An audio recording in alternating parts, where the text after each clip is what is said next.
ñu gis benn vidéo boo xam ne def nga ko, une vidéo qui est devenue virale si réseaux sociaux yi, kaddu yi nga xam ne yëkkati nañ ko. Mais balaa ñuy dugg suñu waxtaan dañuy waxtaanee li nga xam ne mooy impasse des négociations entre ñi nga xam ne mooy état bu Sénégal ak enseignants yi, malgré les 8 propositions yi nga xam ne le gouvernement du président de la République Macky Sall def na ko, rawatina ñi nga xam ne ñoo nekk ndawi ministère bu yor wàllum éducation nationale.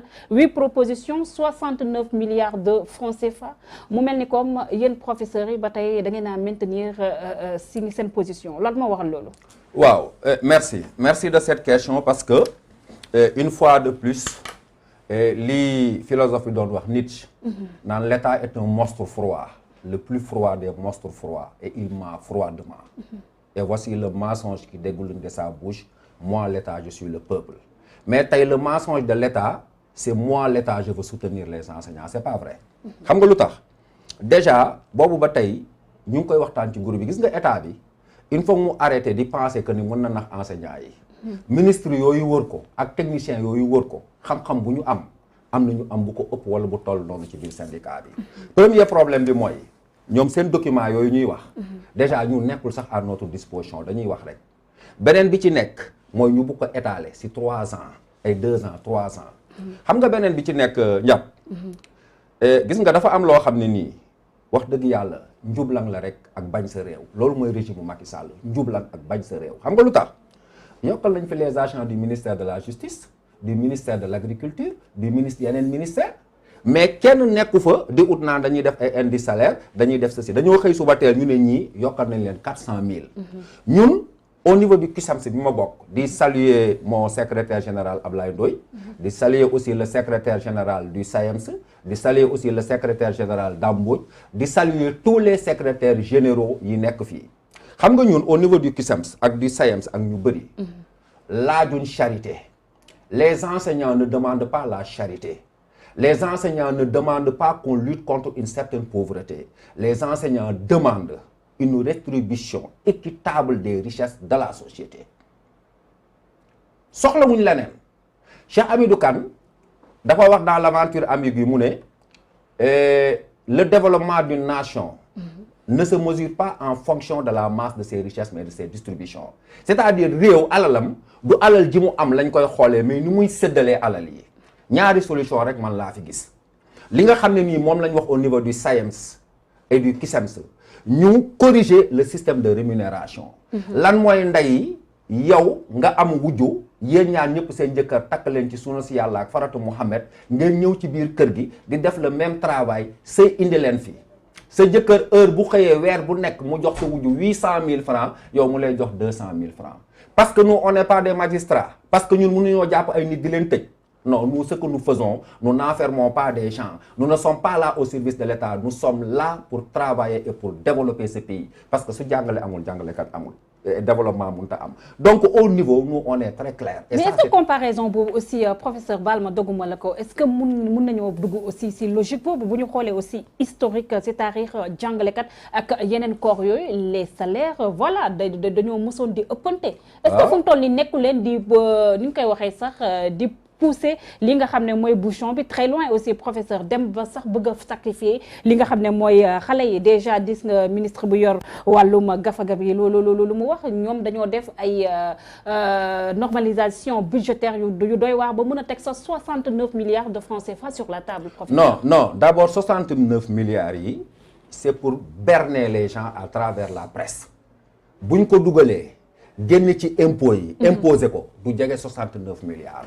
Les syndicats sont en train de travailler. xam nga man je ne suis pas un technicien, du ma mën a dugg ci ay chiffres muy metti. xëy na après les techniciens du SAEMS du CUSEMS ak ñeneen dinañ ñëw wax lu leer. mais gis nga li ma bëgg a wax mooy ma bëgg nga xam ko ñëpp xam ko. Cette grève des enseignants, c'est une révolution qui est en train de naître. te dinaa la wax lenn. même la perte du pouvoir de Macky Sall xañ na ci. Vous dites on sacrifie les élèves. Mais qui est en grève aujourd'hui? C'est nous ou c'est les élèves? Je vous pose la question. Mais c'est les grèves parce que jàng bi normal tout. Mais alors, donc... non, je veux qu'on pose la logique. Vous dites, on sacrifie les élèves.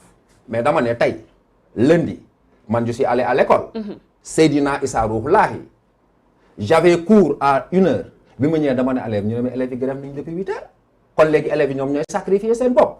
kenn sacrifié wu fi kenn la seule personne qui sacrifie les choses il s'appelle Macky Sall elle s'appelle Macky Sall en tant que chef de l'État parce que moom moo yore mbir mi war ko bañ a def gis nga grève enseignants yi dama bëgg enseignants yi xam ni nous sommes en train de déclencher une véritable révolution une révolution boo xam ne dafay aboutir vers la justice sociale enfin ñu corriger li nga xam ne daf yàgg parce que gis nga ma wax la madame ci li nga tontu la Olof Njaay dafay wax mu ne lu bon du bëri ba dagan mais lu tuuti lu baax du tuuti ba xaraam même bu fekkoon ba Aadama ak Awa génnee àllaaxira àjjana la injustice bi aboon mais une injustice est une injustice Ablaye Wade moom moo fi ñëw bouleverser système de rémunération yi def ci lu ko neex le président Macky Sall bi ñu ko gars yi recevoir entre les deux tours mu ñëw siège CUSEMS daf ne daf koy corriger 2014 bu dajee ak enseignants yi gars yi signé mu ne leen lii mën naa nekk man waxuma ko Macky Sall moo ko wax. des accords réalistes et réalisables. waaw mu dem ne bàyyi leen ma xool ut ay borom xam-xam gars yi liggéey ne ko liggéey baa ngi nii ngay def pour Sénégal baax pour enseignants yi nekk ci jàmm réew mi nekk ci jàmm mu jël ko dugal ko ci couloir yi. moi le message que je lance si tous les enseignants étaient comme moi tant que il n'y a pas cette satisfaction parce que xam nga ce qui est malheureux bu ñu waxee rek nit ñi dañuy gis xaalis. alors que man problème boobu sax awma ci problème moi je dis que nous les enseignants nous cherchons l'argent parce que xam nga lu tax nit ñi dëkk boo xam ne nii ignorance dafa am dafa bëri gis nga bu njëkk ba dawoo demee ci benn village le directeur de l'école il était plus important que le sous-préfet parce que le monde fonctionnait au rythme du savoir xam-xam la nit ñi gëmoon léegi nii boo demee professeur université bi boo demee ci dëkk bi sous-préfet bi moo ko ëpp grade waxuma la sous-préfet bi mais commerçant bi sax moo ko ëpp grade gis nañ fi ku toll ni Sankaré am ñaari thèse université Senghor benn thèse la am Omar Sankaré am ñaari thèse ci ko am ci àddina bi bëriwul bi mu feebaree dañ ko négligé alors que barki démb gis nañ ñu fi yàq xaalis bu nekk ailleurs donc ñun on va vers une révolution le jour où les enseignants seront motivés le jour où les enseignants seront formés, vos studios seront meilleurs. Parce que parfois, devant la presse, tu vois des journalistes qui sont extrêmement nuls. Les gens n'en parlent jamais. C'est vrai, des amateurs. Xam nga loolu lu tax parce que éducation bi baaxul. Éducation bu baaxul dara du baax. Loolu moo fi mun a am. Beneen bi aussi dinaa wax ci li Dame Mbodj wax. Je ne suis pas du syndicat de Dame Mbodj. Mais gis nga xalaat bu rafet ñëpp a ko am. Et puis man homme libre la ñëpp xam nañ ko. Dame Mbodj li mu proposé man je crois que nit ñi mun nañ koo xalaat waxtaan ci. L'État a augmenté pour les autres ministères sans chercher à voir quoi que ce soit mais état bi nañu wax net à payer pourquoi mu naan ay rubrique ay enveloppe loolu lépp affaire u naafeq la affaire u saytaane la affaire u dil la nañu wax ne ma man PS nga n'est-ce pas tu es un professeur d'enseignement secondaire boo paree sa salaire dañ koy yokk boo paree di nga am 1 million wala di nga am 800 000 mais jeex na mais ñëw dañuy yokk li di ko imposer beneen bi xam nga nit ñi lu ñu xamul ñu koy def enseignants yi mais xoolal rappel yi man fukki at ak ñaar man Mamadou Sanusi Ba fukki at ak ñaar maa ngi lycée Seydina Issa Rouhoullahi j'ai jamais eu de rappel de ma vie yow boo toogoon fii fayuñ la ñaari weer nga génn doo fi toogaat dafa bénévolat xam nga lu tax parce que dañoo jàpp ne li ñuy def baaxut loolu moo tax ñu koy def mais professeur samedi 12 février ngeen am rencontre ak ñi nga xam ne ñooy ndaw yi ministre bu yor wàllum jàngale bi ñoom ñu tegal leen 8 propositions yoo xam ne 69 milliards te jàpp nga ne carrément loolu poudre aux yeux la syndicat bi nga bokk moo nekk J20 si je ne me trompe pas c'est bien ça CUSEMS fas yéene ngeen amal li nga xam ne mooy débrayage mardi mercredi jeudi donc sur ce coup ban aboutissement la ñuy xaar par rapport ak li nga xam ne mooy l'école sénégalaise parce que dafa mel ni comme fu mu toll nii impasse totale moo nekk ci négociations yi parce que da ngeen jàpp ne l'état du Sénégal dafa ñëw avec des propositions cosmétiques. ban aboutissement xam nga kan moo ci mën a tontu. ñaar Mamadou Talla ministre de l'éducation nationale ak le président de la République Macky Sall. Ali Kalej gi ci seen loxo la nekk xam nga. ñi nga xam ne dañ leen doon yokkal ñooñu du décret xoolal ay arrêté ministériel la le ministre de la justice moo génne arrêté gars yi yokkal leen 400 000 le ministre de l'agriculture Talla ne signé arrêté Macky Sall contre-signé ko bu dee dañ koy contre-signé ñu yokk ñu suñuy salaire encore que loolu sax gars yi taxul ñu jóg li tax ñu jóg mooy c'est la loi xam nga man wax dëgg yàlla jox ma li ma moom nga ne on est dans un état de pays de droit xam nga lan mooy un état de droit. un état de droit mooy un état boo xam ne nii lépp lu nit di def daf koy teg ci loi. mais loi bi moo wax ne à diplôme égal mais salaire égal yaa xiiti mu laa nii. pourquoi kii bëgg am lii kii bëgg am lii kii bëgg am lii bëgg am lii fan lañ ko teg encore que je le dis et tout le monde le sait les enseignants sont plus importants que les journalistes. parce que sans enseignant yow ki la jàngal CI su la jàngal woon di nga toog fi di làkk tubaab. je suis d'accord. les enseignants sont plus importants que les magistrats. les enseignants sont plus importants que le président de la République. Parce que mooy fondement bi. mais certes professeur. et ça c'est pas moi qui le dis c'est le monde entier qui le reconnaît. je suis d'accord avec vous si li ngay wax mais da ngay gis ne carrément inégalité boobu wala lu mun nañu ko tuddee injustice boobu c'est un peu partout dans tous les pays du monde sauf dans les pays scandinaves professeur. ouais non. donc ce n'est pas le propre du Sénégal. non attends il y a deux choses. xam nga boo demee en Allemagne.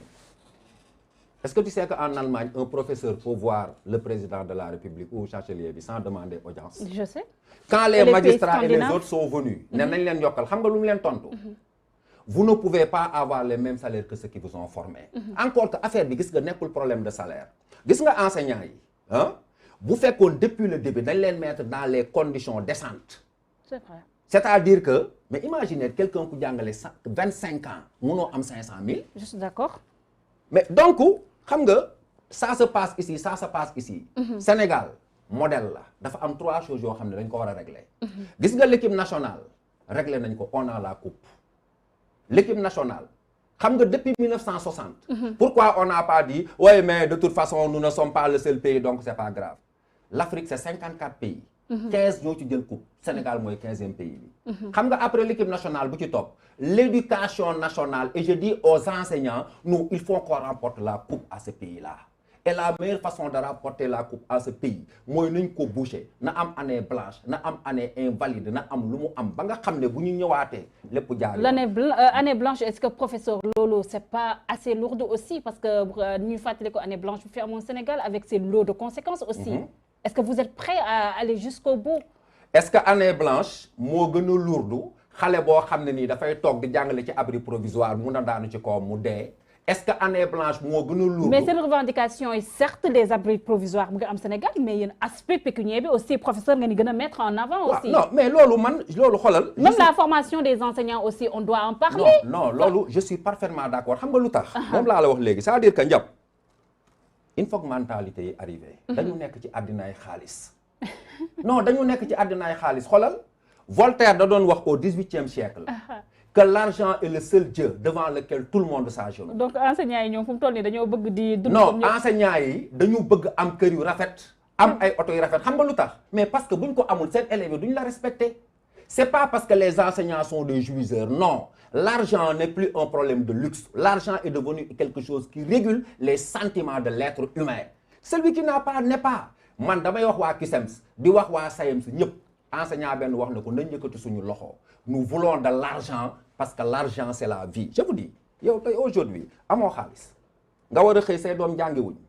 amoo xaalis nga war a xëy luyaas amoo xaalis lekkoo. amoo xaalis solo lu baax mais dinañ la respecter li lay jox respect di la jox dignité suñ ko bëggee négliger bu fekkee dafa am ñu nekk ci mbedd mi di wax ñu ñoo tayaat on revendique de l'argent et si on ne nous paye pas l'argent gis nga man damay wax lenn ils ont menacé de partout au ministère au palais sur le problème des élèves mais gis nga enseignants yëpp bu ñu meloon ni man xoolal barke Seydina Mohamed dañ koy déclarer pare ci déclarer année bi pare ci parce que ñii lii safu leen neuvième plan d'action il a fallu qu'on fasse 8 plans d'action pour que l'État réagisse quand on a pris la coupe du monde dañoo réagir à la seconde près les gens peuvent penser que la coupe d'Afrique je veux dire est plus importante que l'éducation nationale ils peuvent le penser mais nous ne le penserons jamais parce que Brésil ñoo dàq football ci àddina bi Argentine ñoo dàq football ci àddina bi c'est les pays les plus pauvres de l'Amérique mais comme Sénégalais yi da nga leen a endoctriner ñun li ñuy wax mënuñu ko wax dañuy xeex xaalis parce que ku amul xaalis duñ la wax respect bu fekkoon dañoo nekk ci jamono boo xam ne livre bi nga yore ak sa bopp bu fees bi tax na foo romb ñu respecté la kon ñun faale wuñu xaalis mais boo gaarewul oto donc c'est une sorte de revanche